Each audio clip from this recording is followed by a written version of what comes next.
Hey folks, JodoCast again, and this time we'll be having a look at the 7-dart Hammershot kit that I have 3D printed, designed and 3D printed. Now, for a base reference as to what the Hammershot will do in stock standard form, see the attached link in the annotation just here, or I'll put the link in the description to another one of my previous videos where you can see the stock standard Hammershot and see what the average FPS is from a stock standard Hammershot. This one, unfortunately, have already slightly modified in that I've removed the dart posts and the air restrictor from the plunger. So I can't give you a baseline of a stock standard Hammershot with this particular one. Alright, now I'm just going to go through and show you the basic upgrades. Got a couple of additional ones with this. Different stages, you can obviously do whatever you want, but it starts with the 7-dart cylinder. I've pre-unscrewed all the screws, left them in their ports so they're easy to find and what have you. So we'll just open up the shell, and if any of you guys have modified a Hammershot before, you're going to be all too familiar with the internals. Essentially, this is your rotating cylinder section just here, which all lifts out in one piece. You've got this little locator lug at the back here. We need to retain that, but the rest of this can be discarded, so that can go aside. Now, my 7-dart cylinder kit comes with, you get the actual main rotating cylinder, and then there's the keywayed rotation mechanism which fits into the back of that. Then your little retaining piece will fit into the back of that. You can give it a little bit of a lubricate just to make sure that it spins freely in the blaster, and then it basically pops in exactly where the other one came out. Fits in like so. That is it. Now you can close up your blaster and use it as is if you wish. An additional couple of upgrades that I like to do just to get the maximum out of the blaster. Two things. You can also get a spacer, 3D printed spacer, which goes onto your spring shaft to make sure that you get a little bit of additional compression out of your spring. So I like to use one of those, but also you can buy these springs from Masters, I believe. I'd have to double check, and I'll put a comment in the details below. I think it's a C386 spring. Ben is the guy who put me onto them. Ben from I think it's Ben's Mods. He suggested that you can get those, and they are slightly longer than the stock spring, so that they're pre-compressed when you put them in anyway. This gives them a little bit more compression again, and you basically nest the two together and you get like a really good spring load. So we're going to do both of those, the additional compression and the additional spring. So all we need to do with this one is just get a screwdriver into the bottom of the original spring and pop it out. Now the bottom of this, you just got to get under it and just rotate it outwards like that, and it'll pop out. Now your spacer's got a little indented section there which is designed for the spring to nest into, and it's got two flat sides. The flat sides are your vertical up and down, so that it's so that it fits in between your mounting lugs. So you just got to make sure that you put the flat sides to the left and right side. Alright, so that pops onto there. That can rotate back into place. Now, nest the genuine spring inside the master spring. Just wind the two together, and we'll get it so that the bottom ends meet up nice and flush. There we go.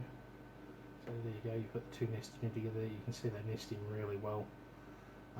Alright, so we now need to attempt to get that onto spring shaft, which is going to be reasonably difficult. Now, bear with me and don't laugh. Hopefully this doesn't take too many attempts to get this into place.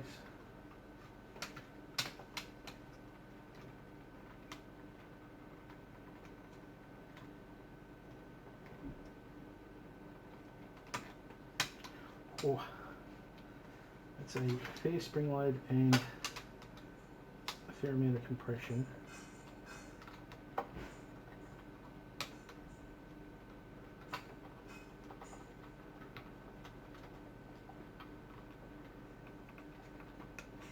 Almost got it. We just got to make sure you get the base of the spring level on the there. There we go. Alright, so you've got the spring in there and the spacer. So now, believe it or not, that will still compress down and lock into place. So, and it adds a heap of poke to the blaster. Alright, so now we've got those mods done. We'll close it up and we'll pop it over the chronometer and see what we can get out of it now that we've done these mods.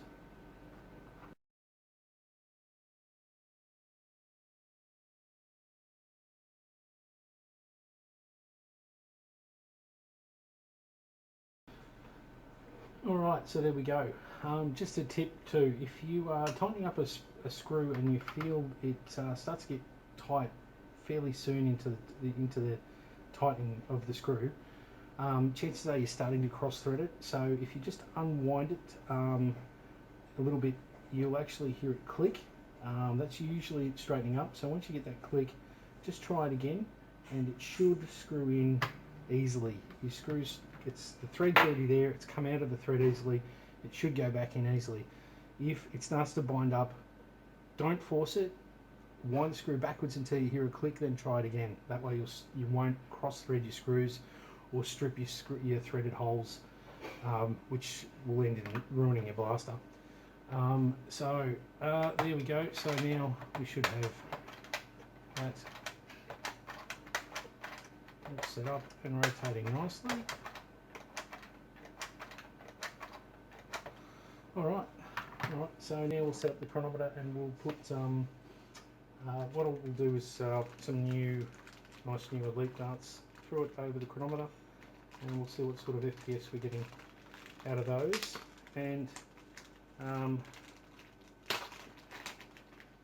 also what a lot of people are using at the moment are these FPJs. These are the glow in the dark FPJs, not unsimilar to the ones that come with the modulus, etc.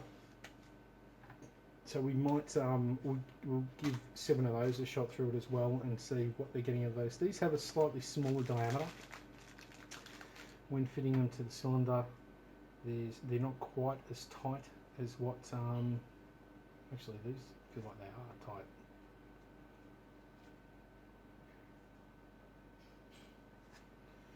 Maybe I'm telling you what, maybe I had some weird ones because these are some older ones and they actually fit quite easily. These ones have the packet disc here now seem to, mind you, the ones that I were using were worn, so these are definitely a much tighter fit. So, all right, well, we'll give them all a shot and we'll see what sort of FPS we're getting out of it. Alright, so essentially your darts load up flush with the front of the centre part of the rotating cylinder there. Let's give these a shot over the chronometer and see what we get out of these FPJs. So now I think that's wrong.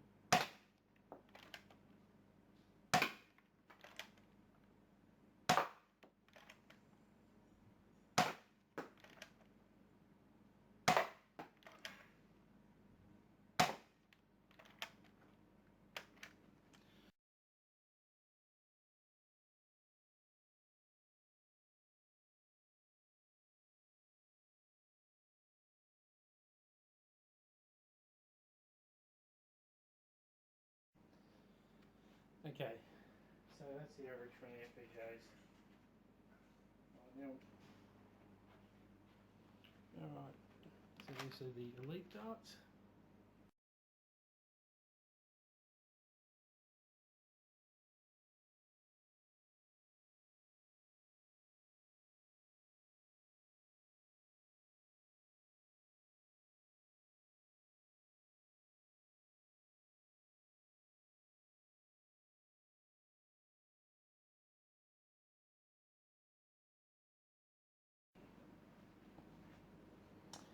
So I'll put the average up there for the FVJs and the average for the standard elites on the top of the screen there.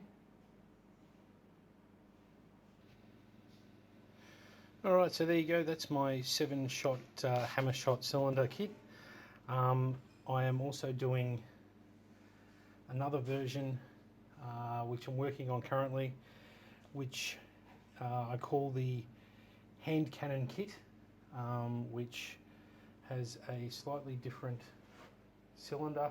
That version I've got a prototype thereof. I might set that up quickly and just do a quick FPS test on that as well. Alright, so this is an FPS test on the hand cannon kit, which has essentially got the same spring load, the same spring spacer. I've got the metal blaster parts kit on this one, but it's the cylinder from the what I call a hand cannon kit. Okay, so let's see what sort of FPS we get out of this one.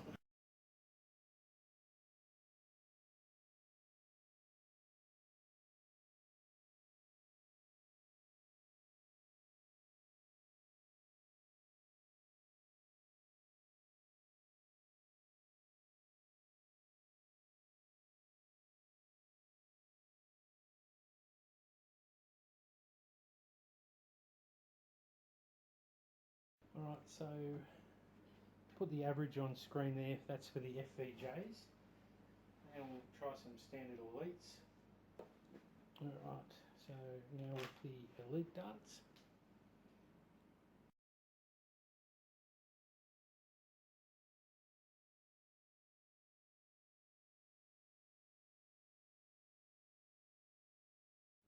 So the next 7 with the elite darts.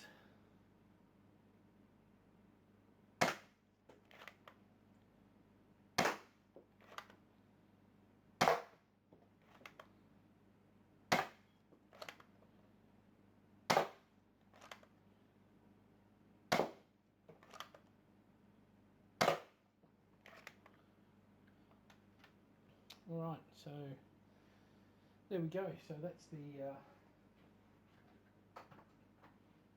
from the hand cannon kit.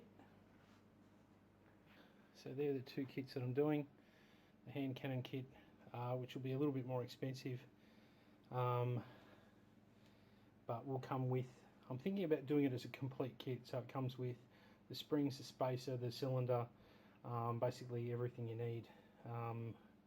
The blaster parts Hammershot kit, metal kit, is an optional extra, but essentially it will give you the same performance as what this one gets, all in the kit. So it will include the nylon spring spacer, the additional spring, and the hand cannon cylinder kit.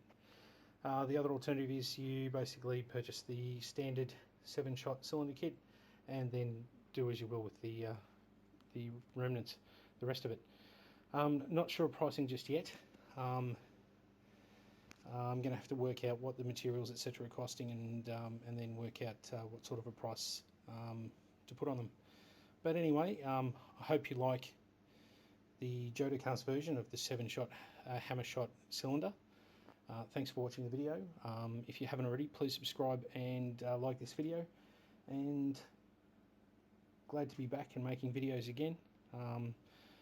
Thanks to all those people who have stayed with me and are still subscribed and still following me. And I will hopefully be bringing more content in the not too distant future. Thanks for watching. See you on the next mod. Cheers.